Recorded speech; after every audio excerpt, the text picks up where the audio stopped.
Hey, Jackson, Hi. thanks for letting me formally interview you. That's my pleasure. So we're going to talk about movement today, Mm-hmm. and you're a bit of an expert in that. You could say so. Would you like to just say a little bit about yourself, and including obviously how movement is such a big part of your life? Yep. Well, my name's Jackson Bardsley. I'm your son. I'm 17 years old, so a year 12 in high school.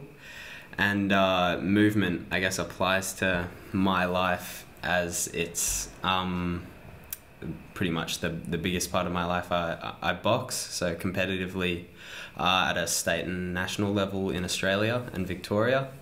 Yeah, so that's sort of how movement applies to me. And what are you studying in year 12? So I'm doing PE and health, which, they're sort of the most applicable things to what I want to do in my future. And then I'm also studying maths methods, just mainstream English and psychology. Mm-hmm. Yeah. So some great movement subjects in there. And as far as your boxing, just so everybody knows, Jack got accepted into the Victorian Futures team just last week. Yeah. So that basically is a pathway to the Commonwealth Games if you keep up the training the good work, exactly. Okay, so from your perspective, I guess as somebody who is wanting to go into this as a career, why, for the average person, do you think movement or exercise, if it's easier to think about it in that way, is so important? Welcome, Charlie, who doesn't think movement is so important. Yeah.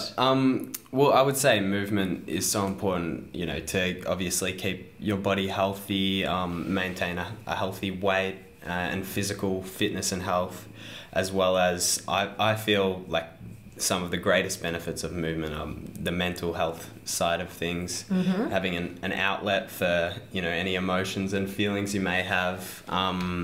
Just sort of being able to do something, go for a run, do some yoga, whatever it is, to sort of let your feelings go and give yourself some time to sort of go over things in your head and relax a bit. And so can you give us a personal example of a time when you have found that movement helped you with that mental health aspect? Well, I'd probably say, so in last year, at the end of the year, we do school exams, so that was year 11, and because I was studying quite a bit, staying at home, not really getting out as much unless it was going to school, I found that I went for a run probably about the middle of those exams, and that sort of just really helped to relax me, calm down the stress and the nerves of exams, I guess. And yeah, so I feel like that sort of getting out and doing something and moving just helps to let out any of those feelings that I had. And so as far as VCE exams this year, what's your strategy for bringing movement in to help you through that? Well, so given that the exams have, as we know so far, been moved into December, that's going to be, a bit of a big change, and definitely, I know, as a stressful time, as stressful as it already was, having it, all these changes due to COVID-19, we're just, it's a very stressful time for everyone in the world, and I'd say for year 12s as well, especially.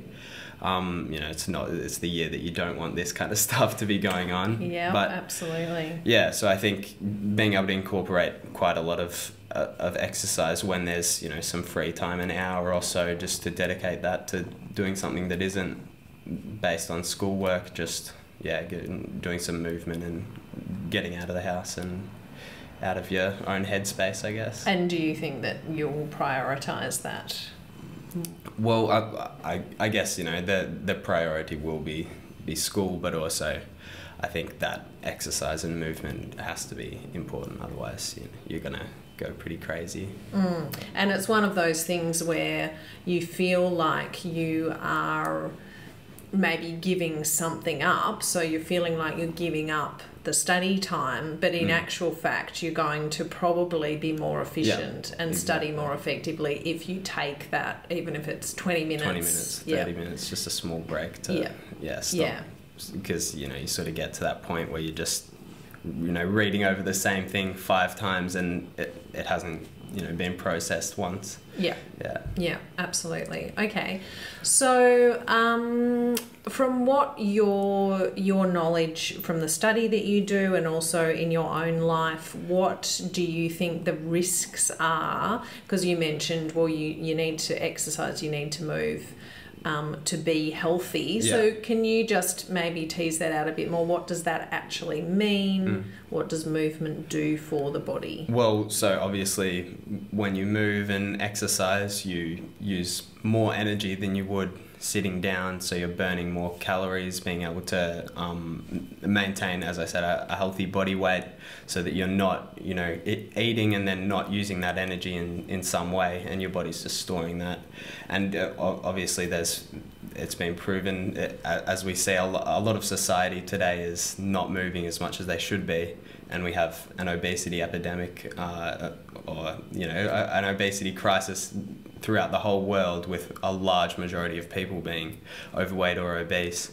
So not moving is a very large contributing factor to that, because people are just eating, sitting down, working at school, whatever it might be, and not moving and exercising and using that energy that they're consuming. So and obesity obviously is linked with things like cardiovascular disease and diabetes, which can end up being life-threatening. But so they're actually lifestyle diseases, but can be life-threatening. Yeah, absolutely. And something I always try and stress with people is, again, if they're getting to that situation where they're saying they can't prioritise movement, I'm always trying to talk to them about ways about bringing more incidental movement into their day. So are there any recommendations that you have or things that you do for that? Well, not specifically. I don't really do anything like that, because I'm training 2 hours a day anyway, getting quite a lot of exercise. But I do quite enjoy walking. So I'd say, if you're going to the shops that's maybe 2 kilometers away, don't drive your car, just walk. It's not a very long walk to get there. And then, you can get a bit more of a workout in coming back with all your shopping in each hand. But yeah, I'd definitely say doing something like that. Or if, say, you're taking the train to work or driving to work, park maybe 400 meters away from where you're working, or get off the train one stop earlier and just walk the rest of the way. And that's just a tiny bit of movement, but even just that little bit might make you later in the day at your lunch break feel like, maybe I'll go for a little walk while I'm on the phone, or whatever it might be, just to slowly increase that movement that you're doing. And that point about walking while you're on the phone is a great one as well. Kind of bringing that multitasking aspect in. So it's not a whole other thing you have to fit in your day, but it's just trying to incorporate it into something you would be doing anyway. So rather than sitting down, having a telephone conversation, absolutely. And I'm not sure the exact term that they use for it. I know there is one, but say you have a meeting, a one-on-one meeting with someone as part of your work, just going for a walk around. If you're working in the city, just going for a walk around the city with that person. It's not really going to change too much of what you can discuss and what you can talk about. So and these days you've got your smartphone to help you take notes if you need to. So absolutely, that's a great idea. A voice memo, just record the conversation. Exactly. And have you found any particular challenges with daily movement because of this COVID-19 lockdown situation? So I feel like, obviously I can't speak for everyone, because I've got a very different situation to the majority of people. At my dad's house, we have quite a a thorough gym situation, I guess you could say there. So my brother and I, we're both boxers, so we're able to use that equipment. I'll give the address later, everyone. Yeah, but I also feel like, so we live right next to a park and a big biking trail, and I've seen just so many more people out during the day riding bikes and walking, going for runs, whatever it might be. So I feel like that the activity in people that is unincidental has definitely increased, because people are just, getting cooped up at home and feeling like they need to get out of the house to do something, which obviously isn't the best thing for the pandemic we're going through, but it I guess is good for the movement of people in society and in Australia as well. Yeah. So, yeah. Hopefully that habit sticks with a few more people. Yeah, that's the thing. But I was also thinking that might sort of be offset by the fact that everyone is kept at home and walking to the fridge 7 or 8 times in an hour to check if any more foods have appeared out of nowhere. And doing lots of baking, which certainly is happening in our house. And so obviously a question that I would ask most people is, what are your favourite types of movement? But we kind of know the answer for you as far as boxing. Why do you love it so much? Well, I feel like from a sporting perspective, the competitive side of it is that it's just you and one other person in the... I've said this, I feel like, so many times in my life, but it's just you and one other person across the ring from you, and there's no teammates. You can't say, oh, it was this guy's fault, he didn't pass me the ball, or this guy got tackled and lost the game for us, whatever it might be. It's just you. There's no excuses. If you didn't do the work, you didn't do the work, but if you did, then you're going to get the results that you're looking for. So it's all about, actually putting in the work that you need to, and you'll get the results that you want. So that's why you love the competition. What would you say you love about the movements or movement that is involved in boxing? I think what a lot of people see and think about the sport is, it's 2 guys standing across the ring from each other and just wanting to knock each other's heads off and, swing their fists around. But in reality, it's such a more complex sport. You've got the foot movement, the upper body movement, moving your arms, moving your head. Everything sort of has to come together to create, your style and how you can beat your opponent across the ring from you. So it's a very complex in that way. And almost, I've heard a lot of people say before, the sweet science of boxing, it really is, that science specific, tweaks to what you do that might improve your performance by such a great amount. So and I think, as I said before, an outlet for any emotion that you have, being able to hit the bag or hit some punching pads is just hit somebody's head. I don't think you can get much better of a mental, emotional outlet than something like that. And so as you alluded to, certainly the psychological aspect, because it does have an image in some circles of it being a pretty unthinking sport, but in fact the opposite is completely true.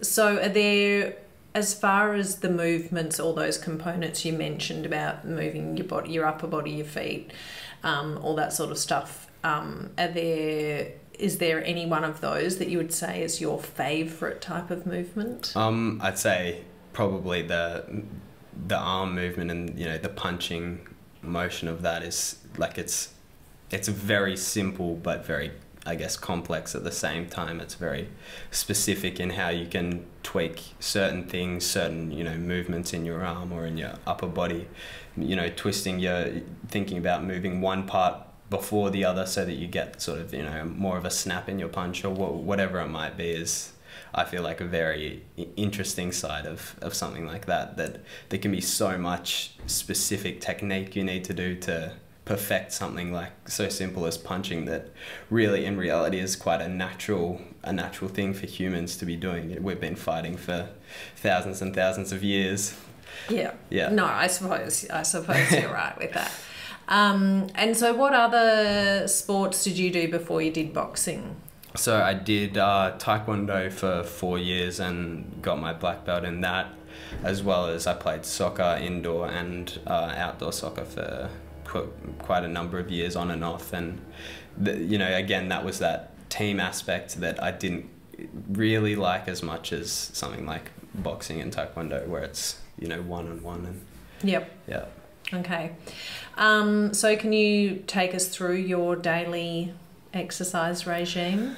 This is what it takes to get to the Commonwealth Games, everybody. So normally we'll wake up in the morning, depending on what we're doing that morning. So for example, Monday, Wednesday and Friday we'll wake up at around 6 o'clock, go to the gym at Dad's house, and we'll do a high intensity and steady state cardio workout. So that'll be something like a minute on and 50 seconds off of just all out high intensity on either the rowing ergo, the skiing ergo or the assault bike, and then 15 minutes of just steady state, a moderate, speed and intensity, and just doing that for 15 minutes straight.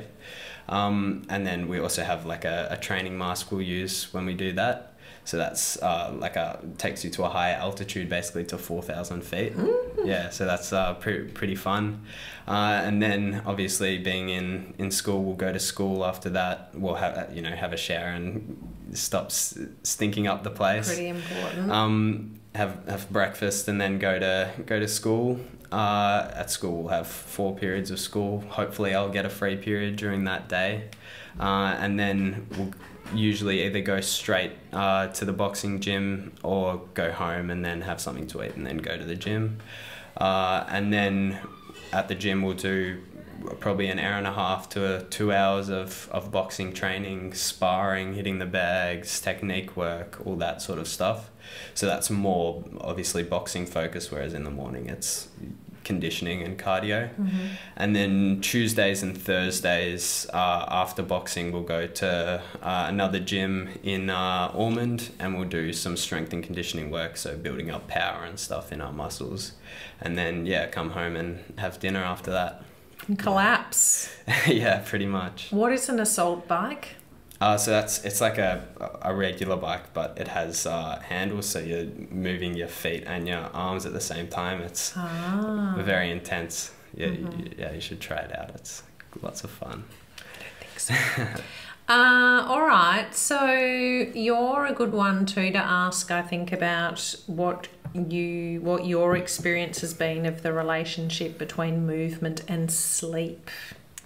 So as you just said, then you get home and collapse pretty much. So I feel like when you're moving a lot, you're obviously using a lot more energy and you sleep a lot more, but also you can find that after something like boxing, which is obviously going to be raising your adrenaline levels and, really getting you, alert and awake to be able to deal with being in a situation where you're fighting another person.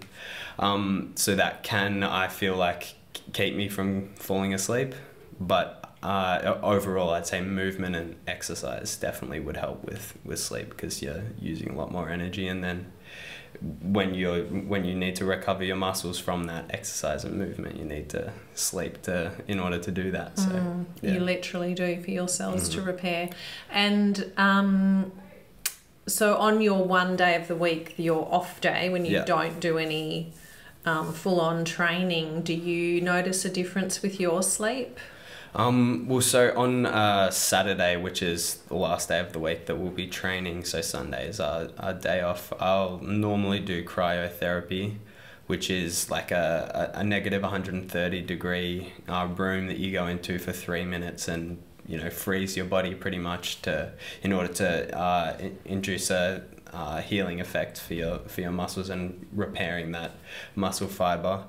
So I'll do that, and that really helps with that sleep between Saturday and Sunday. And then during the day on Sunday, I'll do nothing and almost feel like more tired than the days when I have been exercising. So I don't have that same energy those days as I do the rest of the week, which is I'd say pretty interesting, that you're not really using any energy, but you feel more tired. Yeah. It's your catch-up day. Yeah. What about food, the relationship between movement and food? Well, so I've said this to you before, that I feel like when I'm eating better, I'm being able to perform better, and that's obviously been proven that food and performance in sport and exercise have a, quite a good correlation between each other. So like I've said to you, when I'm eating really healthy and eating well, that I feel more energized and like I can do more in the gym or whatever it might be. Just during my normal day, I'm not feeling as tired as I would otherwise. So yeah, I definitely think that eating healthy is a good thing to improve, your ability to move and whatnot, and the same goes the other way. So if you're moving more, you feel like you want to eat more healthy, like, you haven't done all this work to just go and ruin it all by eating a bunch of chocolate and whatnot. What does eating healthy mean to you? Well, so I'd say not eating a lot of refined sugars and I guess anything that you'd normally consider unhealthy, chips and fried food and chocolate and lollies, whatever it might be. So normally I'd say eating healthy for me consists of a lot of vegetables, fruit, and then like proteins that are quite lean. So you might say chicken or lean beef, things like that, or you make quite a few good vegetarian or vegan options. And you did so when Will was a vegan for 2 months or however long that was. We had to try that. Yeah. Yeah, any thoughts around how the surroundings you're in affect movement? So like you're obviously, I guess you can compare myself to a lot of people who don't have that same gym and, really great setup that we do. They might find it harder to do that exercise, but I feel like there's always an option for what you can do, whether it's going for a run or, doing a 30-minute workout in your house or doing some yoga or whatever it is. I feel like no matter where you are, you can do something, but obviously that something might be limited to, just a few things that you can do in an office or a spare room in the house, the backyard, whatever it is. Yeah, true. So any last words of wisdom for people out there about movement and why you feel it's so important? Well, I'd say just if you want to stay healthy, keep moving, and from a personal perspective, I might say give boxing a try and see how you like it, because it's something very different to pretty much every other sport in the world, non-combat sport in the world at least. It's something new to try and would definitely be worth giving a go. So if someone does like a Boxercise class, what are the differences between that and what you do at your boxing gym? Obviously Boxercise is just boxing to improve your fitness and do something a little bit different, which is definitely good, and you can learn a bit, but I guess what we do is more focused on the actual competitive and combative side, I guess, of the sport, learning the specific techniques and skills to perform in the boxing ring, whereas Boxercise is learning, so you might be learning some new techniques, not necessarily to perform in a fight, but to perform better in life in general, to be more healthy and more fit. Yeah. And would you like to give a plug for the gym that you go to that has really been fantastic for both you and your brother? Yeah, so in Surrey Hills, Murphy's Boxing Gym. So that's been obviously where I've been boxing for the whole time I have been, and it's a very great community and lots of amazing people there who have, I'd say, really helped me in my life, and that learn a lot of life lessons from boxing that aren't just boxing related. They're stuff you can take into your everyday life. So yeah, it's a really great place, and I'd say, you know, my third home, I guess I have to say, because we've got you and Dad's house. Two, yeah. So that's in Melbourne's eastern suburbs, and you can find them, I think, on definitely Facebook and Instagram. And you can find I'm sure if you just Googled the Murphy's or Boxing Gym, looked it up on whatever website search engine you want to use, you will find them. Yeah. All right. Well, thank you very much, Jackson, You're very welcome. for taking time out to talk to me in your busy schedule.